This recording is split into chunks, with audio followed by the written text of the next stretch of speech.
अस्सलाम वालेकुम दोस्तों, अपनी नेक्स्ट ट्यूटोरियल में आपको वेलकम करता हूँ। उम्मीद है कि आपके साथ जितने मैंने अब तक ट्यूटोरियल शेयर किए हैं उसकी आपको सही तौर पे समझ आ रही होगी। तो दोस्तों आपने इस प्लेलिस्ट को मुकम्मल देखना है शुरू से आखिर तक। मैं आपको यकीन दिलाता हूँ कि अगर आप इस प्लेलिस्ट को देख लेंगे, इसको समझ लेंगे और सही तौर पे प्रैक्टिस कर लेंगे तो पाइथन में आपको कभी भी कोई भी मसला नहीं आएगा। इसकी एक सबसे बड़ी वजह ये है कि मैंने इसमें छोटे से छोटा टॉपिक भी जो है कवर किया और करूँगा इंशाल्लाह।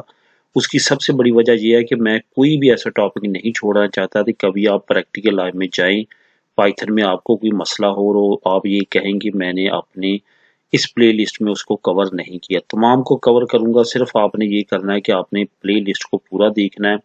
शुरू से आखिर तक आपको इंशाल्लाह ताला आप इसमें माहिर हो जाएँगे और आप बहुत अच्छी जॉब करने के काबिल हो जाएँगे प्रैक्टिकल लाइफ में। तो आज जो हम बात करेंगे वो भी इसी तरह है कि एक नॉर्मल मैं मिडल लेवल का फंक्शन कहूँगा, लेकिन इसकी अहमियत काफ़ी ज़्यादा होती है। एक चीज़ आपने और ज़हन में रखनी है कि लैंग्वेज जो कि कोडिंग होती है, इसमें कोई छोटे से छोटा फंक्शन जो है उसकी भी बहुत बड़ी यूसेज है।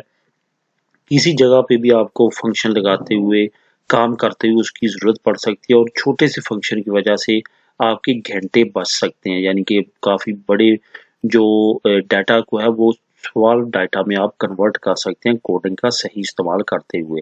इस वजह से आपको हर फ़ॉर्मूले का, हर फंक्शन का सही इस्तेमाल आना चाहिए।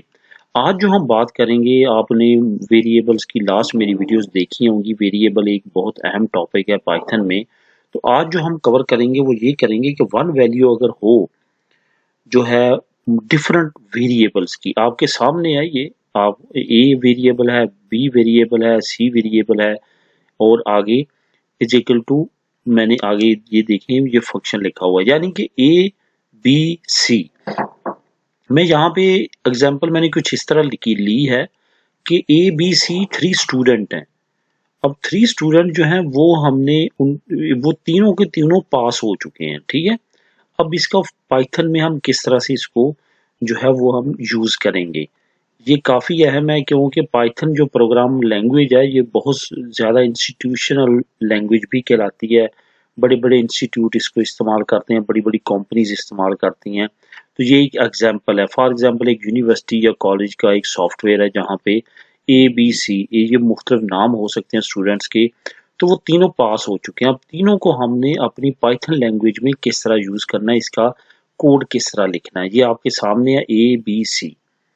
ठीक है। अगर आपकी आपकी ये वेरिएबल है तीन, अब तीनों की जो वैल्यू है वो पास है, यानी कि वो तीनों पास हो चुके हैं। तो अब हमने इसको प्रिंट करना है, हमने इसकी आउटपुट देनी है ताकि हमारी जो वेबसाइट है फॉर एग्जांपल कॉलेज की या यूनिवर्सिटी की, वहां पे शो हो सके कि ये तीनों स्टूडेंट जो हैं वो पास हो चुके हैं। तो अब इसको हमने ये देखे, प्रिंट फंक्शन आपको मालूम है कि मैंने पहले बताया कि आउटपुट को जाहिर करता है। प्रिंट ए यानी कि ये, प्रिंट बी ये, प्रिंट सी ये। अब तीनों को अलग-अलग से वो पास करेगा, ठीक है। किस तरह से ये भी मैं आपको रन करके दिखाता हूँ। इसके बाद हम एक और एग्जांपल लेंगे, उससे आपको मजीद समझ आ जाएगी। यहाँ पे मैं रन करूंगा तो आपके सामने ये तीनों का वो पास आ जाएगा। ये देखिए आपके सामने जो ए है वो भी पास, बी है वो भी पास, सी है वो भी पास। अब यहाँ पे तो हमने एक ही पास लिखा है। क्या वजह है कि यहाँ पे अलग-अलग से तीन पास आए हैं? क्योंकि हमने क्या किया है, हमने तीनों को अलग-अलग से प्रिंट किया है।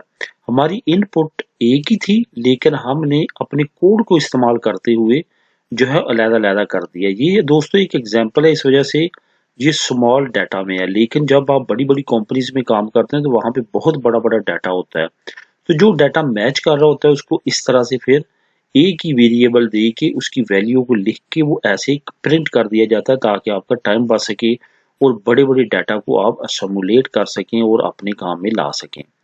तो ये आपके सामने एक एग्जांपल है। अब मैं आपके सामने एक और एग्जांपल दूंगा, उसको आपने उसको करेंगे तो आप मजीद समझ जाएंगे।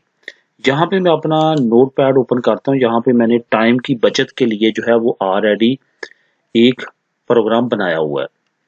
ये आप देख सकते हैं, लंदन, पेरिस, बार्सिलोना, ये तीनों शहरों का टेम्परेचर जो है आज का वो 23 है, 23 डिग्री है। मैं यहाँ पे एग्जांपल दे रहा हूँ आपको। तो यहाँ पे प्रिंट अब हमने तीनों को अलग-अलग से दोबारा लिखेंगे और सारा करेंगे, इसकी बजाय हम यहाँ पे प्रिंट कर लेंगे अलग-अलग। मैं यहाँ पे एक काम और करता हूँ कि यहाँ पे बार्सिलोना का सिर्फ बी रहने देता हूँ, ठीक है, और पेरिस का जो है वो सिर्फ पी रहने देता हूँ, कैपिटल लेटर में लिख लेते हैं ताकि सिटीज के नाम है तो ज़्यादा बेहतर रहेगा। तो यहाँ पे हम लंदन कर लेते हैं, लंदन का एल ले लेते हैं। तो अब हमने क्या करना है, यहाँ पे हमने कैपिटल एल कर लेना है और यहाँ पे हमने पी कर लेना है और यहाँ पे हमने क्या कर लेना है, बी कर लेना है। मतलब लंदन, पेरिस, बार्सिलोना, इन तीनों का जो टेम्परेचर है वो 23 है। तो अब हम इसको किस तरह से अपने कोड में इस्तेमाल कर सकते हैं, पाइथन कोड में। तो ये मैं आपको VS कोड स्टूडियो में ले चलता हूँ।